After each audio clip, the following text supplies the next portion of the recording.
Bismillahirrahmanirrahim. Assalamualaikum warahmatullahi wabarakatuh. Jumpa lagi dengan saya Pujianto di channel Kurisan Bahasa. Kali ini kita akan berbicara masalah imbuhan bagian ke-1. Mengapa disebut imbuhan bagian ke-1? Karena ada banyak ya, dan supaya tidak terlalu banyak dalam durasi, maka dalam berbicara masalah imbuhan ini saya bagi menjadi dua bagian. Bagian yang pertama itu adalah awalan dan sisipan. Oke, sebelumnya anak-anakku, para orang tua, para guru, dan untuk jenjang semua pendidikan, mungkin juga ini bersifat umum karena imbuhan ini bisa digunakan, bisa dipakai, atau bisa dimanfaatkan sebagai alternatif literasi untuk semua jenjang. Sehingga ini tidak terbatas untuk kelas 9 atau kelas 7 atau kelas 8 SMP, mungkin ini bisa lebih bersifat umum. Namun sebelumnya seperti biasa protokol kesehatan tetap dijalankan, tetap belajar di rumah, didampingi didampingi oleh ayah bunda tercinta. Mudah-mudahan pertemuan dan pembelajaran pada kali ini mendapat ridho dan rahmat dari Allah Subhanahu wa Ta'ala. Baiklah, anak-anak, bapak dan ibu dimanapun kalian berada dan siapapun yang menyaksikan atau melihat tayangan video pembelajaran kali ini sebuah alternatif, ya sebuah tool, sebuah alat, sebuah pemicu untuk sebagai pendamping atau sebagai alternatif solusi literasi. Dan mungkin masih banyak yang lain yang mungkin bisa menjadi bagian dalam memperkaya kasanah pembelajaran dan kompetensi kita. Nah, langsung saja, ini bagian pertama tadi sudah saya sebutkan bahwa untuk imbuhan sendiri atau yang disebut dengan afix itu kan sebenarnya adalah tambahan dan hanya memiliki makna gramatikal, artinya yang melekat pada bentuk atau kata dasar atau bentuk lain. Sehingga kalau dia tidak melekat, maka dia tidak memiliki makna, tidak berfungsi, sehingga hanya sebagai bentuk atau morfem. Gitu. Karena melekat pada bentuk lain yang dilekati dengan imbuhan atau morf atau bentuk, maka disebut kata jadian. Kalau belum mendapatkan imbuhan, itu adalah kata dasar atau ada yang menyebut juga kata asal. Nah, proses melekatnya imbuhan kepada bentuk lain itulah yang dinamakan afiksasi. Kata jadian itu sebenarnya selain mendapatkan imbuhan adalah juga melalui proses morfologis yang lain. Antara lain adalah reduplikasi atau kata ulang. Kalau ini afiksasi, melekatnya imbuhan. Karena imbuhan itu disebut sebagai afiks. Nah, afiks sendiri atau imbuhan itu sebenarnya pada prinsipnya ada 4 yang utama. Yang melekatnya di awal disebut awalan atau prefix.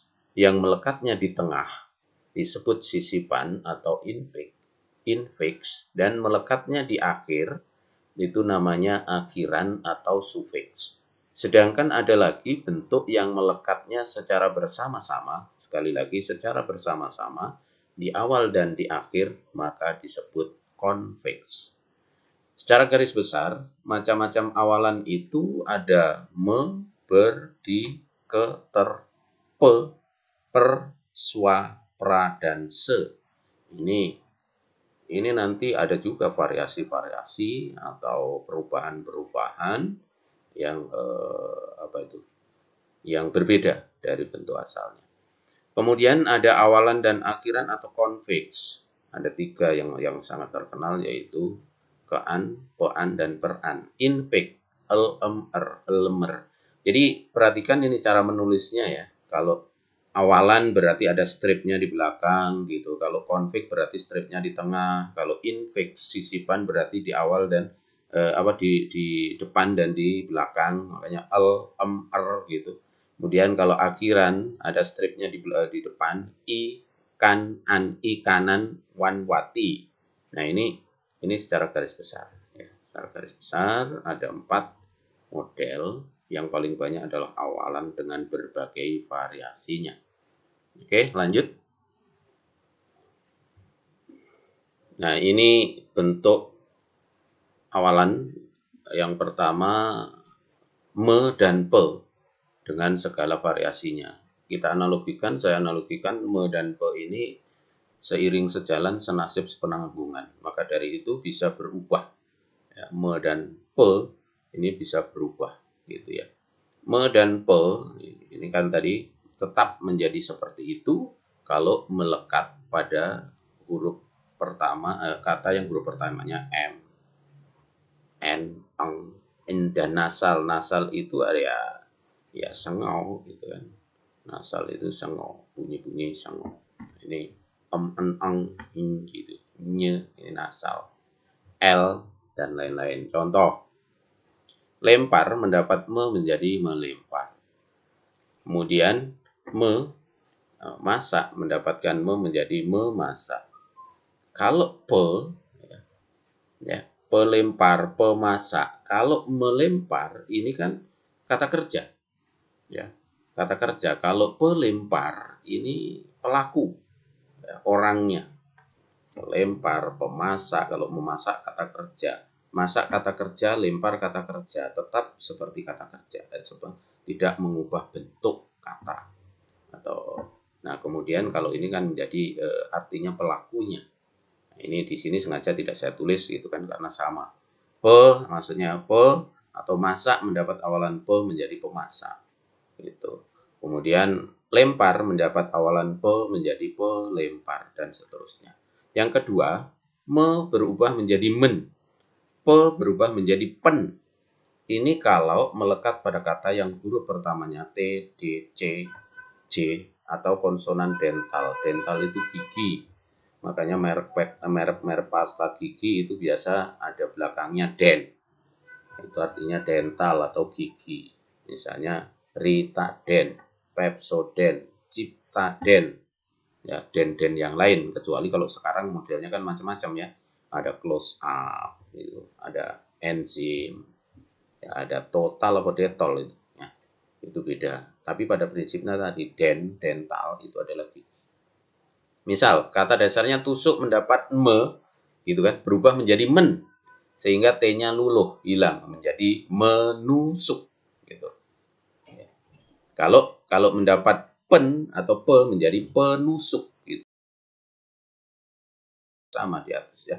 Jadi di awal dengan di belakangnya ini sama ya. Di awal dengan di belakangnya sama, itu menjadi menusuk, penusuk gitu ya. Dan seterusnya.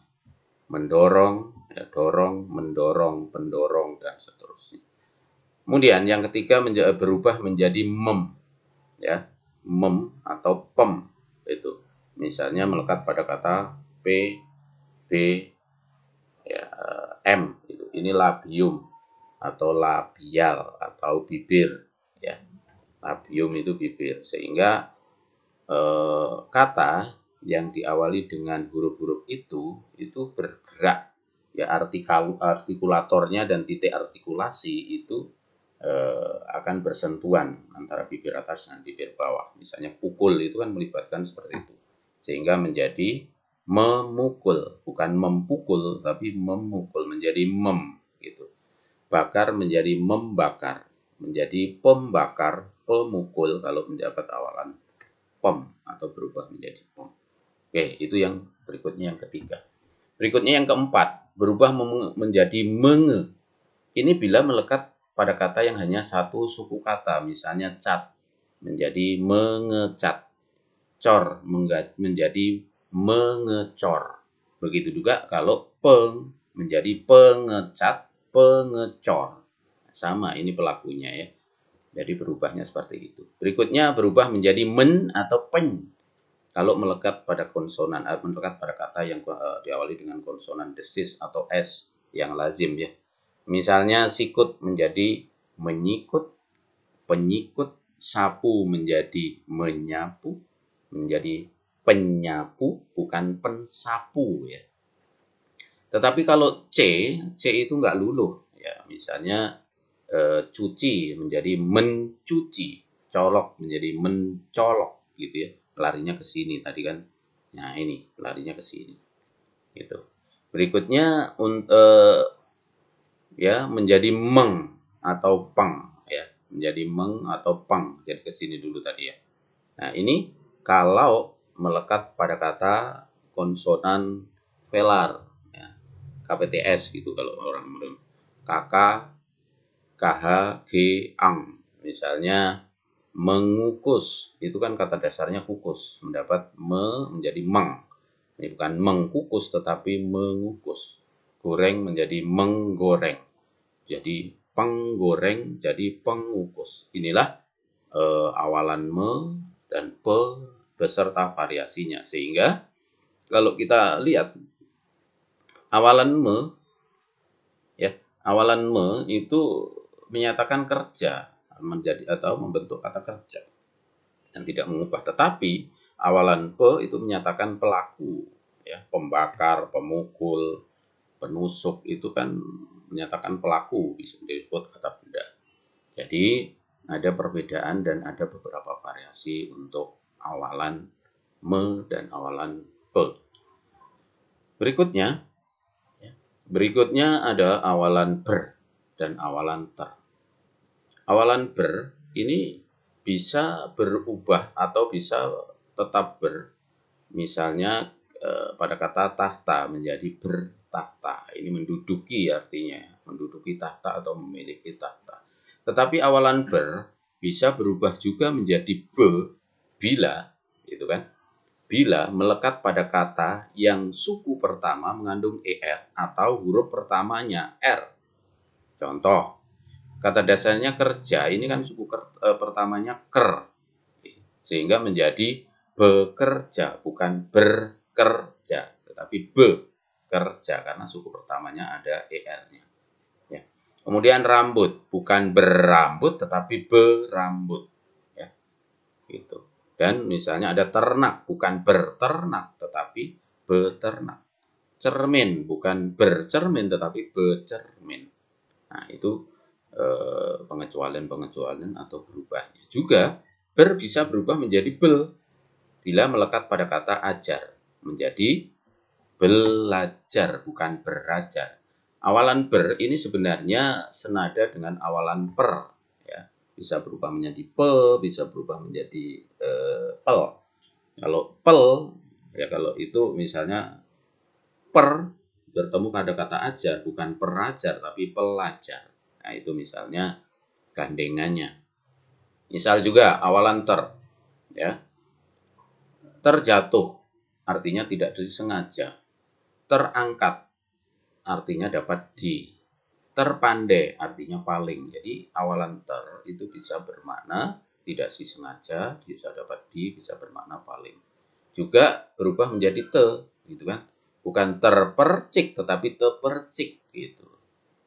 Ya, mentang bukan terlentang tapi telentang gitu kan. Berubah menjadi tel, tidak menjadi kata anjur, tadi telanjur bukan teranjur gitu. Ini variasi-variasi dan perubahan-perubahan. Nah, berikutnya ada satu lagi, ada satu atau dua lagi, awalan di dan awalan ke. Baik anak-anak dan siapapun yang bisa melihat ini sharingnya.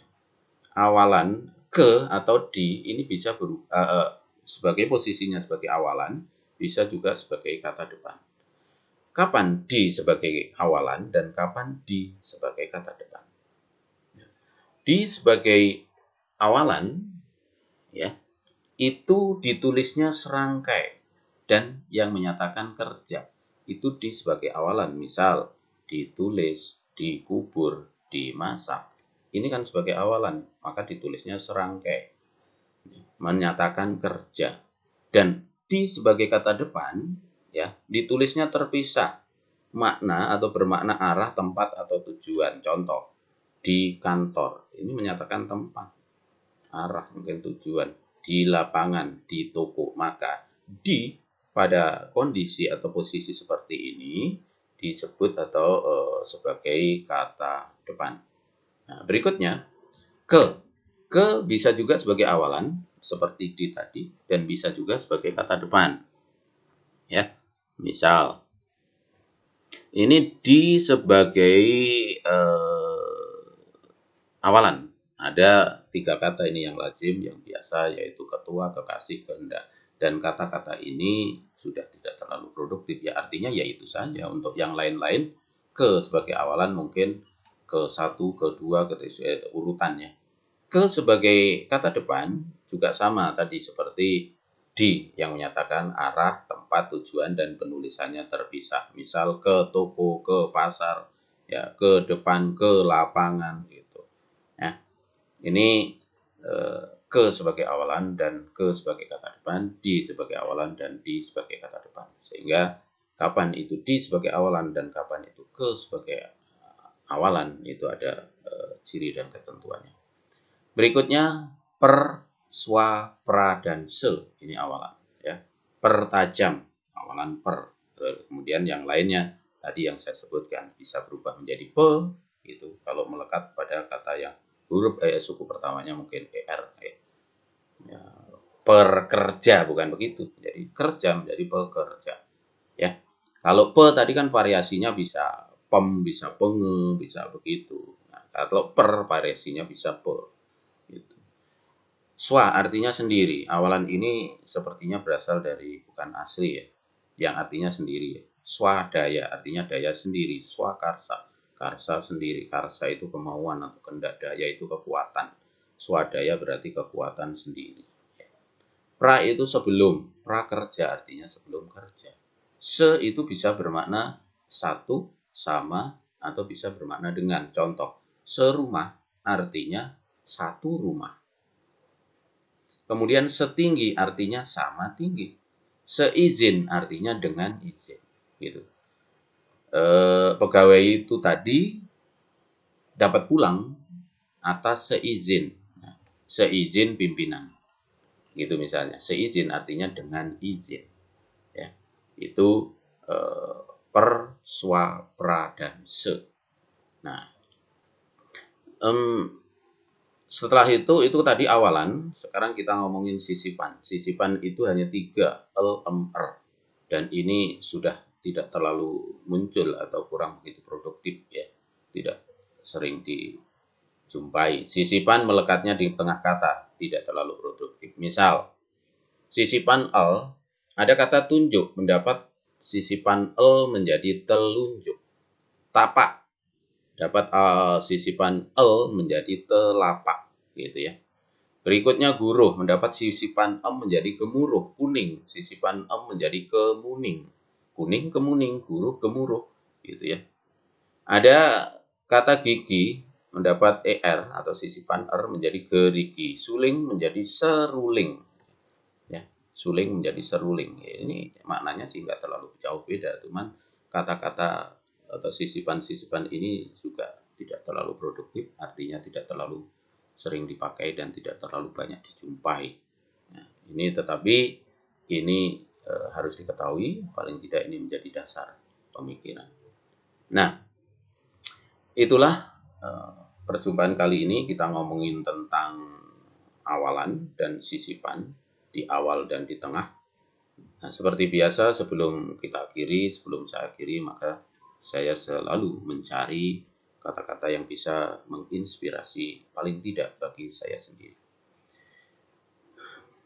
Hari ini judulnya teman. Saya mengutip dari pernyataan dai sejuta umat yang juga ini saya sangat mengidola beliau dalam hal pidato ya. Teman sejati adalah teman yang membuat Anda menjadi benar, bukan yang selalu membenarkan Anda.